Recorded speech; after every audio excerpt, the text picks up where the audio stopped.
Hello, all. I'm back at the Bat Cave, my cave. It's Saturday night. I'm married with 3 kids. What do I have better to do than to review a unit, okay, or APV, okay? As you all know, I've been reviewing the DNA20D, and the question that comes to mind is the DNA20D a Provari killer? So let's go over the equipment that we are going to be using. Okay, first of all, okay, we have a trusty Provari. I've had it for more than 2 years. It was a version 1. When the Vivi Nova 1.8 ohm came out, I started using it on it, and within a week or two, that Provari was trashed. Sent it back to Provari twice, and finally they updated the board. So I have a Provari with a version 2 board on it. Okay. Now, how the 2.5 would react, I can't tell you, but I'm going to use the 2. And by the way, at the level that I'm at, it really doesn't take much performance because what I'm testing is not the performance, but it's the lack of performance. See, I've already done tests with the DNA20D, and we know that as a high wattage APV, it absolutely blows anything in the market away, arguably. Okay, but I saw a video of the Opus, and in that video, it was said that what the DNA20D cannot do is step down, i.e., that there are individuals who like low ohm vaping. Okay, and in the movie, it flashed and then it didn't give an accurate reading. So we're going to see for ourselves. Okay, right now, this is an atomizer tester, and I'm showing that this atomizer is right at 1.8. It's an Evod.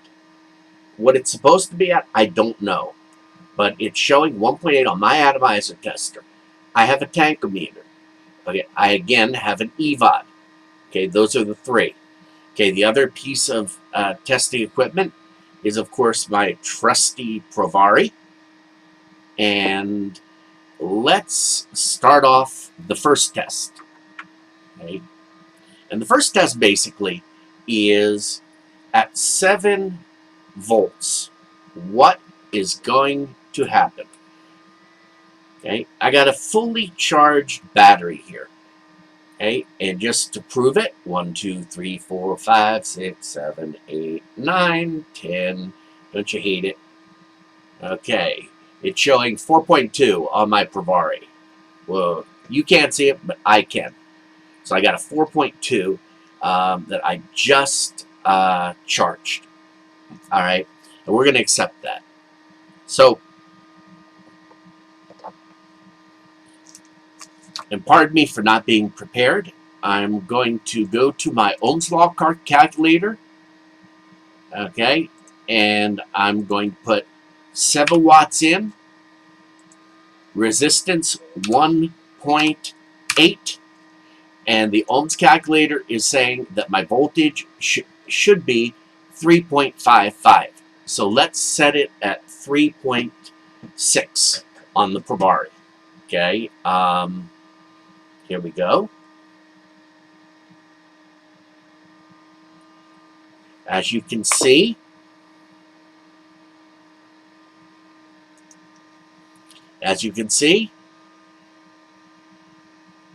oop, 1, 2, 3, 4, power up, 3.6 exactly.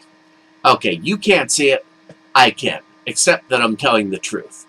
Okay, because I tell it as I see it. Now, some people doubt the Tankometer. I had people screaming at me, get a real device. Okay, well, if you trust the Provari, all right, I'm going to take my atomizer off. And as you can see, we're at 3.6. I'm going to put it up. And what do we come out with? 3.60, right on the dot with no load on there. See that? Okay. So to you naysayers, if you trust the Provari, then you better trust the tank. The Provari says 3.6. My Tankometer says 3.6. Okay, let's accept that the voltage coming out is 3.6. Now, under load, let's see what's going to happen. Okay. Got to inhale a little bit because otherwise we're going to heat this up too much. But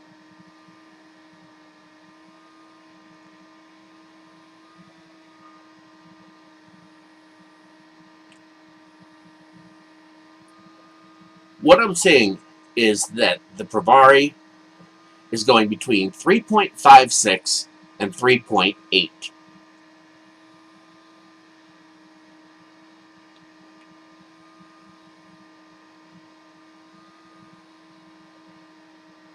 And went as low as 3.5. So 3.5 to 3.8, very little, fluctuation.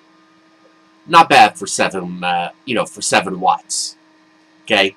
So anyway, I don't need to go any lower because we know the Provari will go lower. I don't need to go any higher because we know the Provari will go higher.